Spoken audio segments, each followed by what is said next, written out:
Você acha que esse tema vai se tornar... Isso é interessante, você puxou, porque a gente, enfim, teve esse episódio do Mandani em Sim, Nova Nova York, York. né? Que ele foi eleito com um discurso muito parecido com o que a esquerda brasileira costuma ter, né? Sim, sim, sim. Negócio de congelamento de preço, né? Mercado popular. Eu sou da Exato. Bahia, tinha um mercado chamado Cesta do Povo, que o ACM tinha feito lá na década de 90. É O isso. Mandani, em 2025, tá fazendo em Nova É York. isso, tá A com... Cesta do Povo. tá com... Eu tô assim, em estado de choque. O ACM é líder. Líder. Na década de 90, o ACM fez a Cesta do Povo. Estamos lá fazendo em Nova York agora a Cesta do Povo. Ficou gourmet agora. Ficou gourmet, exatamente. É. Mas esse ponto é interessante, porque É. é porque o mais jovem está sofrendo muito já nos Estados Unidos, né? Muito. Como é que você vê? Porque assim, eu gostei que você fez essa conexão com o fiscal, né? Fiscal é um tema que a gente está falando muito, as economias estão extremamente alavancadas. Super.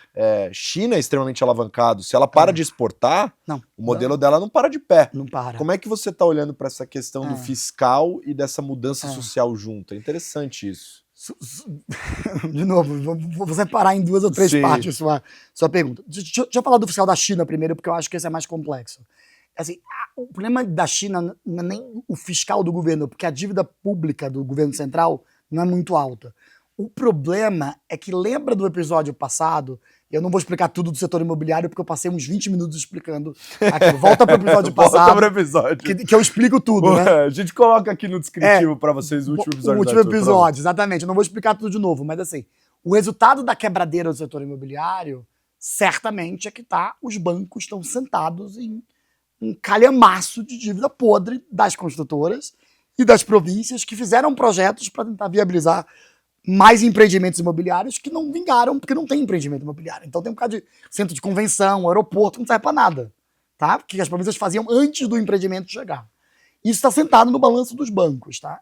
Então não é nem que a dívida, é como a gente olha aqui, não, a dívida do Brasil está 75% do PIB. A deles é mais baixa que isso. Mas o problema é que, assim, nos Estados Unidos, quando teve a crise de 2008, quebrou os bancos, limpa tudo e começa de novo. Lá não, eles estão sentados nesse calhamaço de dívida. E, para você ter uma noção, é estimado que tenha em torno de assim, aproximadamente 60 trilhões de renminbis de dívida podre sentado no balanço dos bancos chineses. Eles anunciaram até agora um programa de governo para tentar swapar essas dívidas de 6 trilhões, ou seja, 10%.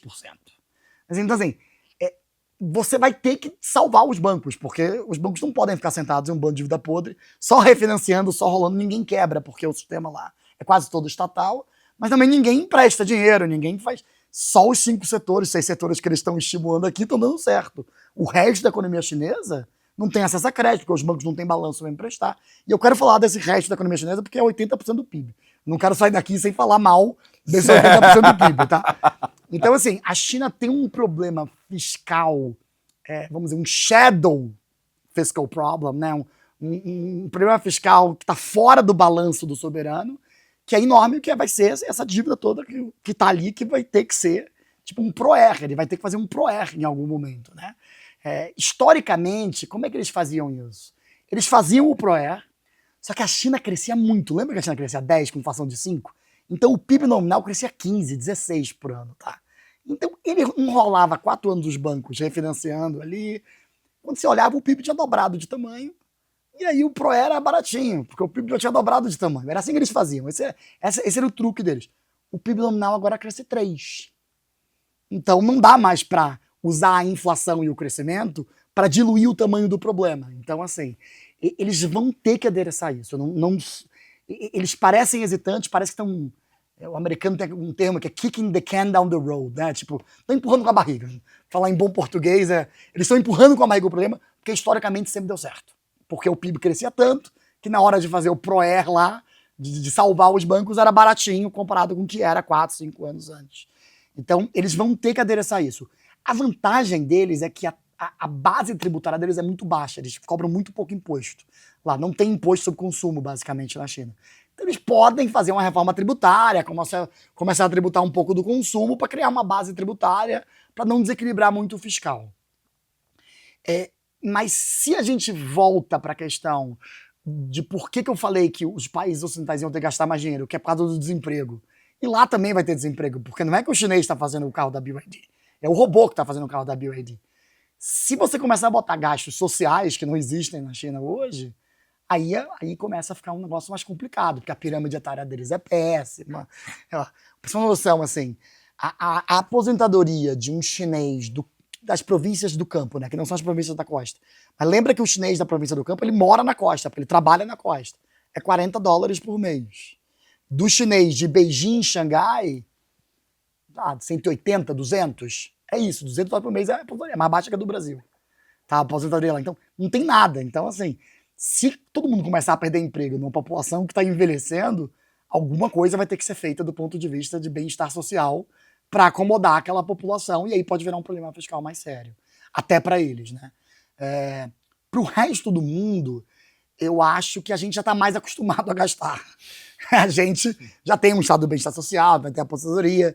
Acho que provavelmente as pessoas vão ter que aceitar um padrão de vida mais baixo. Assim. Obviamente, eu acho que vai ter muita pressão da população, principalmente dos países envolvidos europeus, para aumentar a aposentadoria, para compensar o que está acontecendo ali.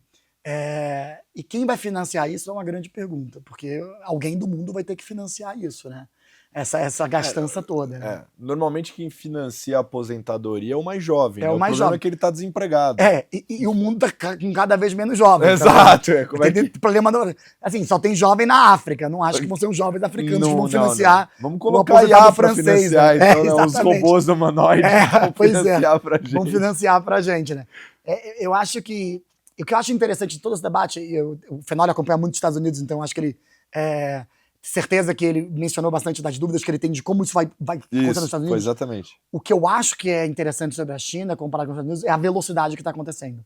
Porque você já está substituindo o cara de chão de fábrica hoje com AI e robótica. E os Estados Unidos não está lá ainda. Talvez não tem menos estagiário na McKinsey nos Estados Unidos. Não sei, mas não está substituindo o cara que realmente machuca muito perder o emprego, né? Tipo, que é o cara que é o cara que banca a família, né? Que tá lá trabalhando na fábrica da Honda, em Ohio, né? Esse cara não está sendo substituído ainda nos Estados Unidos.